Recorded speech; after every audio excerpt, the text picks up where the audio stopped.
A lot to get into today. We'll start with kind of something we hit on Monday, which was the idea of Haason Reddick potentially holding out. It seems as the week's gone on here that he is looking for a new contract. So, kind of figured we'd talk through one, just the idea of the Jets giving him a new contract and extending him beyond this season, and then trying to figure out what that might actually look like. So, your thoughts on the Jets actually, not only trading for, but then paying Haason Reddick to keep him here longer than just this season? I still feel like the 1 year rental is fine and benefits the New York Jets the most, although it seems like that's probably not going to be an option. Hassan Reddick looking for an extension, looking to get a few more seasons under contract with the Jets. I think that if they can get him to play out the final year of his deal, maybe just throw on some extra incentives and sweeten the pot that way, that's what the Jets should do. But I'm not sure if they're going to be successful. It seems like Hassan Reddick is eager to get a long-term deal. Yeah, that something similar happened last year when he was in Philadelphia. He didn't go to OTAs, and they are voluntary. I think we'll have a better idea next week with mandatory minicamp if this is actually a holdout or not. But he was not at voluntary OTAs last year, and it was part of the reason was because of the contract. He was looking for a new contract last year. In the final year of that deal now, he's due $15 million. None of it's guaranteed. But I think in my preference would be to let it play out this year or tack on an additional year, have it like this year and next year. So you have him for this Aaron Rodgers window, but they might have to go a little bit longer than just a 1 year extension. I'm thinking potentially a 2 year deal with Daniil Hunter being my comp. Daniil Hunter just got paid by the Houston Texans at 2 years, 49.5 million. Similar in age, similar production as well. So you think that's a fair base point for a guy like Haason Reddick at 29 years old, 2 years, 49 and a half? Maybe you would just round up to 50 million, the 25 million a year, somewhere in that range for a player of his caliber. I think that's fair for him, and that's probably what he's looking for. But with Hassan Reddick, the comparison to Daniil Hunter makes sense. But Daniil Hunter, I feel as though is the better player and has been producing at a high level for longer than Hassan Reddick and has put up more consistent seasons throughout the entirety of his career. Obviously, we all know Hassan Reddick had that late bloom with the Arizona Cardinals in 2020, his fourth season in the NFL, cashes in with the Carolina Panthers, cashes in again with the Philadelphia Eagles, and has been consistent and very productive over the last 4 years. And Daniel Hunter, similar story, but he did it all with one team, and he's done it at a higher volume and more frequently than Hassan Reddick. So while I see the argument for that contract being a good price point, I do think that Daniil Hunter, the better player, deserves more money. And again, Hassan Reddick, at this age and with another change of scenery, you never know how that's going to affect the player. I'm just not bought into the idea of continuing to sign him long term. I think that this was a contract that the Jets traded for, knowing what the contract was. It was 1 year of Hassan Reddick, and I think that's all that they really wanted and all that they were looking for, especially in this championship window where if things don't go according to plans in 2024 for the Jets, maybe some significant changes happen in 2025. I think that could be on the horizon. So this is kind of that make or break year. They loaded up and they wanted 1 year rentals like Hassan Reddick, like Mike Williams as well. They didn't have plans to bring these guys long term.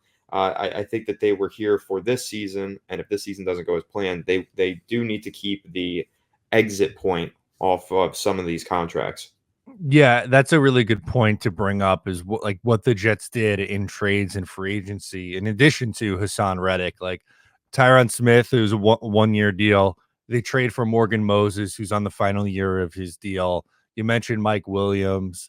Hassan Reddick's another one who is, on the final year of his deal. So I think that's, absolutely valid when you look at it, like kind of loading up to go in for this year.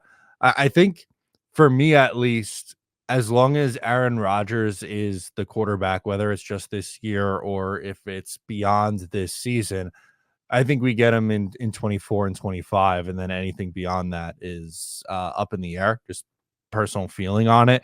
So I'm good with adding on the extra year on the extension.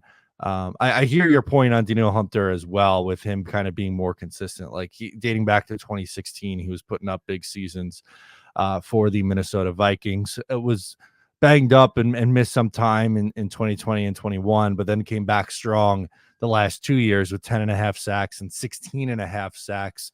You know, getting paid off a 16 and a half sack season is also a little bit different than getting paid off an 11 sack season. It's not, a knock against Haason Reddick, who I think is still, one of the better edge rushers in the league. I just don't, I don't know. Maybe it is coming in a little bit less than Daniil Hunter, and Hunter got that that bigger jump in pay because of that 16 and a half number that really jumps out. Yeah, and big numbers jump out for Haason Reddick as well. 12 and a half, 11, 16, and 11. So every year you're getting at least 11 sacks from him over the past 4 years. And he's been a tremendous player. Obviously was a second team All-Pro just 2 seasons ago, back-to-back Pro Bowl campaigns. So you could definitely make the argument that he's worth the money and that you should give him the pay raise and extend him long term. It's just I don't know why this is the one that I choose to die on. Like, this is the hill that I choose to die on. I just don't feel like Haason Reddick is worthy of this long-term extension for the Jets. I just don't think it makes sense for their plans. And I hear your point about Aaron Rodgers and the window is here as long as Aaron Rodgers is here, but I feel like every single offseason we're going to hear speculation about Rodgers' future, the same way that we did this offseason. We thought for sure it was run it back season and he was going to be making the comeback. And then there was speculation that he might join the presidential election race. So who knows what it's going to be next offseason. I don't really think that you can predict too far in the future with Aaron Rodgers and this current New York Jets team. So I don't think that the planning ahead and signing a player like Reddick long term is necessarily the smartest move. So I don't know why this is the one I choose to be stubborn on, why this is the hill I'm choosing to die on, but I just feel like Reddick was brought in on this 1 year contract, 1 year remaining on his contract, with the intention of having him play out the 1 year on this contract, and it's basically going backwards with the demands of a player just to appease him rather than the actual roster construction and proper building of this team. And I think that Joe Douglas and the Jets front office should stay firm and just make him a 1 year rental. Yeah, no, and totally fair on that. I guess I slightly worry if, and this is looking too, fully admitting this is looking too far ahead, but at the end of the year, if let's say they just let Haason Reddick play out the year and then they do let him walk, I do worry a little bit about that edge room, because then it would just be Jermaine Johnson and Will McDonald. We're all hoping that Will McDonald takes a second year jump similar to what Jermaine Johnson did last year.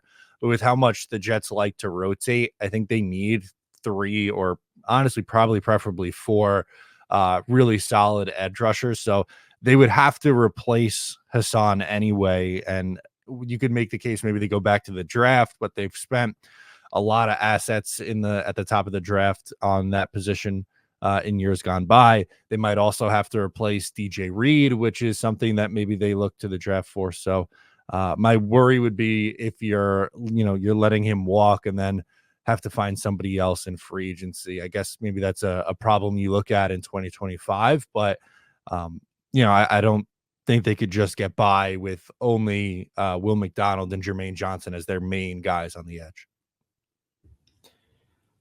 I get that concern and it makes complete sense, but with Robert Saleh and the fact that we were just discussing something similar to this last week, he's very good at developing young defensive talent. And I know Jets fans not high on Will McDonald right now don't feel like that was the greatest selection.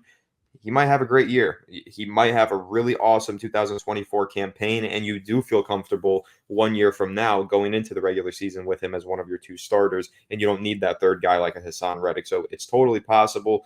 The way that the best NFL teams structure their rosters, they do bring in these star-studded talents. They have these veteran players that you know are going to be excellent for you. But then they have players developing behind the scenes, and once those contracts expire on those veterans, those behind the scenes players that developed now take over that role, and the production drop off is minimal or sometimes increased. And that's what you're hoping for with Will McDonald and the New York Jets at this edge rusher spot. I think ideally he is the one that succeeds Reddick next season. It just remains to be seen whether or not he'll be able to. So you're right, it is a risk to go into the season without some long-term assurance with Haason Reddick, and you are banking a little bit too much on the development of Will McDonald. But I think that you're banking more so on the coaching point of this staff and Rob Saleh.